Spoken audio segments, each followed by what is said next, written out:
Stop adding more protein. I know that sounds shocking, but if you're over 60, protein alone may be doing almost nothing for your muscles. It's not aging, it's a missing signal. And peptides are the part no one told you about. In my decades working with older adults, I've seen this same quiet frustration repeat itself. Men and women who do everything right on paper, protein shakes in the morning, chicken or fish at every meal, eggs, supplements, powders. And yet despite all of it, their muscles continue to shrink, soften and lose power. We're taught to assume this is just normal aging, but that assumption is dangerous. After 60, muscle loss is not about looks. It's about falls that don't heal well, fatigue that shortens your day, slower walking that creeps in unnoticed, and eventually the loss of independence. This is not cosmetic, it's functional, it's life-changing. Here's the part most people never hear explained clearly. The problem is not the amount of protein. The problem is that the message is no longer getting through. One of the wisest physicians I've ever studied, Dr. Shigeaki Hinohara, devoted his life to understanding how the body changes with age. He warned that repeating the same advice without adapting it to an aging body leads directly to decline. He had a simple way of explaining it. If the message doesn't arrive, shouting louder doesn't help. That single sentence explains why so many seniors are stuck. You're shouting louder by eating more protein, but aging muscle is no longer hearing the signal. The food is there, but the communication is broken. Modern medicine rarely takes the time to explain this. Appointments are rushed, guidelines are generic, and the trillion-dollar health industry is more than happy to sell you more protein, more powders, more bars, without ever asking whether your muscles can still respond. This is where a critical idea comes in, one echoed by longevity-focused physicians like Dr. Peter Attia. Longevity is not about excess, it's about preserving function. And muscle function depends not just on nutrition, but on responsiveness, the ability of muscle tissue to recognize a signal and act on it.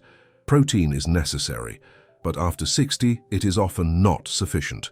What's missing for many people is the messenger. Smaller biological signals that aging muscles can still recognize and respond to. These messengers are called peptides. And let me be very clear before we go further. I am not talking about drugs. I am not talking about injections or synthetic hormones. I'm talking about food-based peptides, naturally occurring, already partially broken down, and far easier for an aging body to understand. In this video, we're going to walk through 4 critical insights. Each one builds on the last.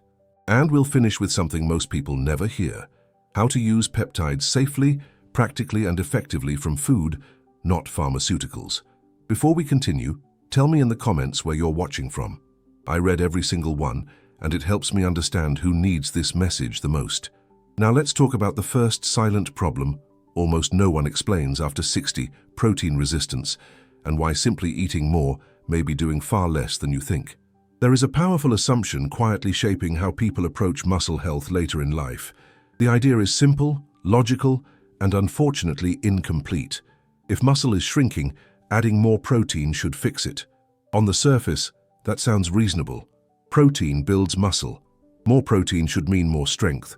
But biology after 60 does not follow the same rules it once did. What changes is not motivation or effort. What changes is how muscle tissue responds. Aging muscle gradually develops something known as anabolic resistance. This means the muscle becomes less responsive to the signals that normally tell it to grow and repair. The protein may be present, but the internal machinery that interprets that protein is no longer fully engaged. This resistance is driven by several overlapping changes. Digestion becomes less efficient, absorption slows, and the signaling pathway most responsible for muscle repair and growth, often discussed as mTOR signaling, no longer activates with the same sensitivity it once did. The result is a strange and frustrating disconnect. The nutrition is there, but the biological response is muted. A helpful way to picture this is to imagine protein as a letter you've carefully written and mailed. The letter exists. It contains the right message, but it never reaches the destination. It sits at the post office undelivered. From the outside, everything looks correct, yet nothing happens where it matters most. This is why so many older adults describe the same experience. Meals are protein-rich, labels look perfect, shakes are added, and yet arms and legs continue to weaken. Strength quietly slips away, even in people who are attentive and consistent. In this context, chasing higher and higher protein numbers alone does not change the outcome. The issue is not volume. The issue is communication. What matters is whether the signal reaches the muscle in a form it can still recognize and respond to. This is the first critical shift in understanding. Muscle loss after 60 is not just a supply problem, it is a signaling problem. And until that distinction is understood, the frustration continues, even with the best intentions. This naturally leads to the next layer of the problem. If protein is present but not working as expected, the question becomes why? And a major part of that answer lies in how digestion itself changes with age. Another quiet shift happens with age, one that rarely gets discussed in plain language. Digestion does not remain the same across decades. The body that handled food effortlessly at 40 is not operating under identical conditions at 70, even when appetite and habits look familiar. As the years pass, stomach acid production often declines. Digestive enzymes become less abundant. Gut motility slows. Each of these changes may seem minor on its own, but together they alter how protein is processed long before it ever reaches muscle tissue. Whole proteins are large, complex structures. They are designed to be broken down step by step into smaller components before the body can use them. When digestion is robust, this process works smoothly. When digestion weakens, that breakdown becomes incomplete. Protein enters the system, but only part of it becomes biologically useful. A useful image here is a stack of logs meant for a fireplace. The wood is there. The intention is right, but if the logs are never cut down to size, they cannot burn. Whole protein, under aging digestive conditions, can behave the same way. Too large, too slow, too difficult to convert into usable fuel. This helps explain a familiar pattern many older adults quietly notice. Protein-heavy meals may lead to bloating or heaviness, yet strength does not improve. The body reacts, but not in the way that was expected. The nutrients arrive, but they do not translate into functional gain. Over time, eating patterns naturally shift in response to this. Protein tends to be tolerated better earlier in the day. Very large, late meals often feel heavier and less productive. Forms of protein that are easier to break down tend to cause fewer digestive signals of strain. These changes are not signs of failure or weakness. They are signs of adaptation. The body is different now, and it processes information differently. Understanding this opens the door to a different approach, one that works with aging physiology rather than against it. Once digestion and absorption are no longer taken for granted, the next question becomes unavoidable. If large intact proteins struggle to deliver their message, what happens when that message arrives already partially written? That question leads directly to peptides and to why aging muscle often responds to them in a way it no longer does to whole protein alone. If strength matters to you after 60, subscribe. This channel focuses on what aging muscles actually respond to.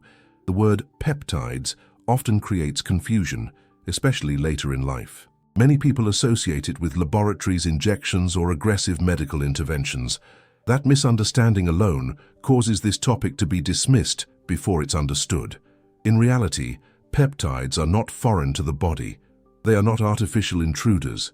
They are a natural part of how the body communicates. At the most basic level, peptides are short chains of amino acids. They are what proteins become on the way to being fully broken down. Think of them as protein that has already done some of the work for the body.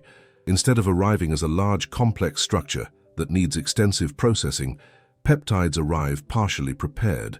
This matters enormously with age. As digestion and absorption become less efficient, smaller molecules have an advantage. Dietary peptides cross the gut barrier more easily. They enter circulation faster. And most importantly, they interact with muscle tissue in a way that feels more like a clear signal than a vague suggestion. Muscle repair and maintenance depend on signaling pathways. These pathways are like switches. When they receive the right input, they turn on processes related to repair, maintenance, and structural integrity. Peptides have a unique ability to activate these pathways directly without requiring as much metabolic effort from the body. A helpful way to think about this is communication. Whole protein is like sending a long, unedited letter that still needs to be opened, interpreted, and summarized before action can be taken. Peptides are more like pre-written messages. Short, clear, and immediately understandable.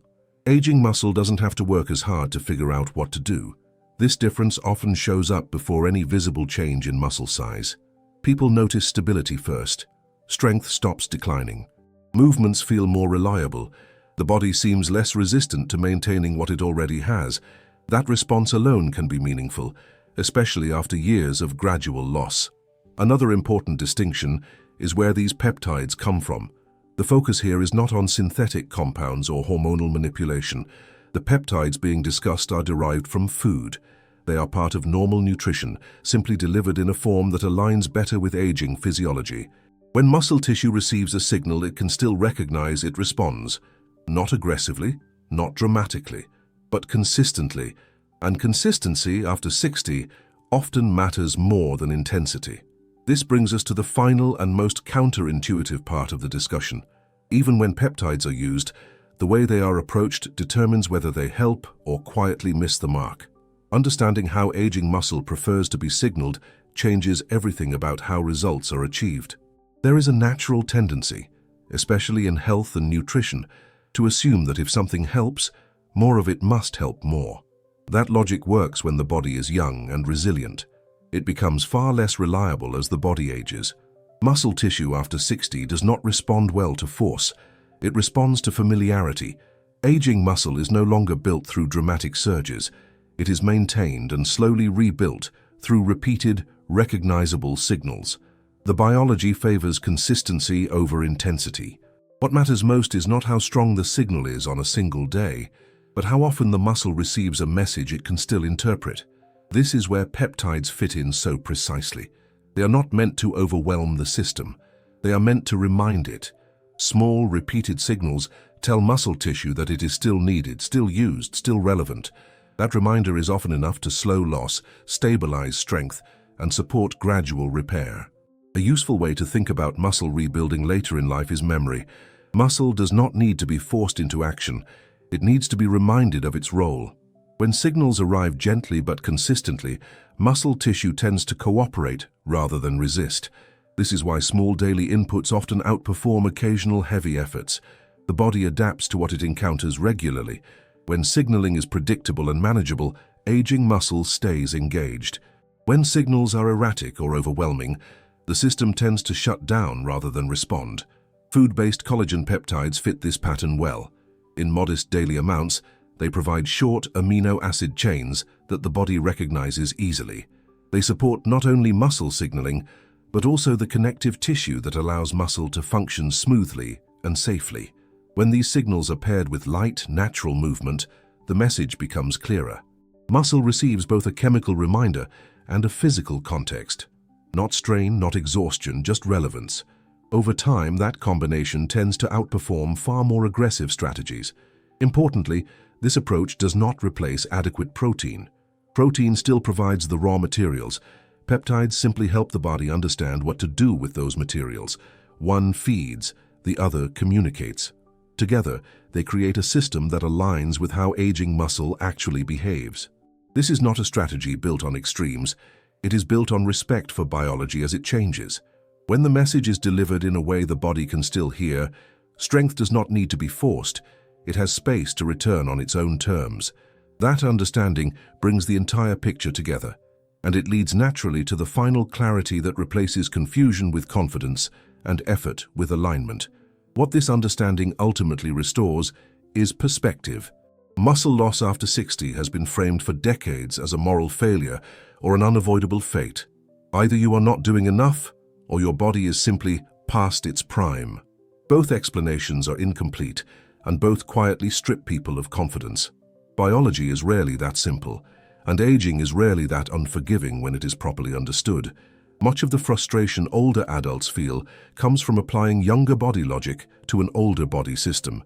The advice never evolved, but the body did. The result is confusion. Effort increases, results diminish, and people assume the problem is them. In reality, the rules changed, and no one took the time to explain the new ones.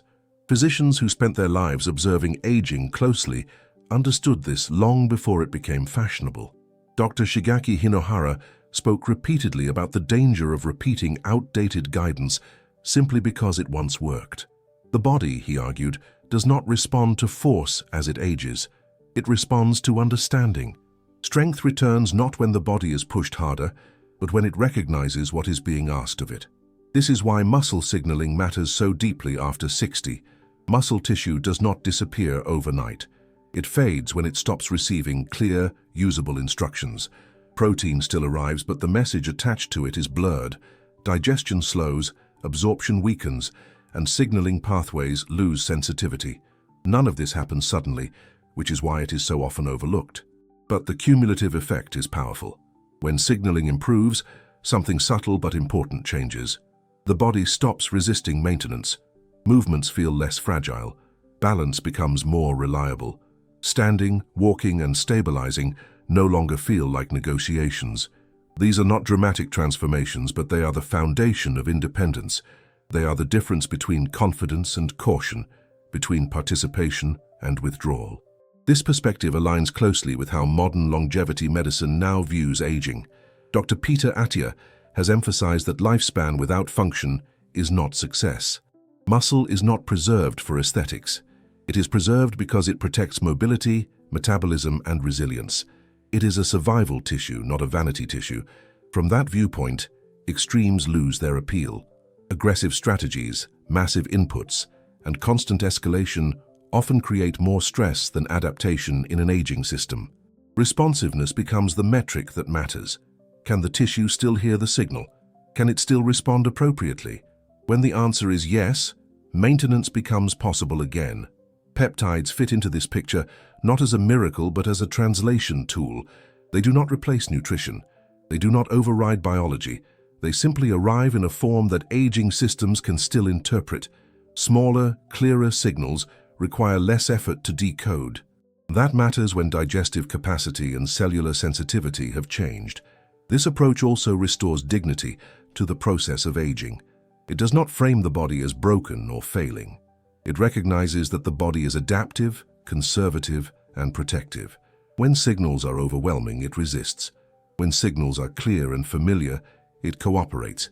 That cooperation is where stability lives.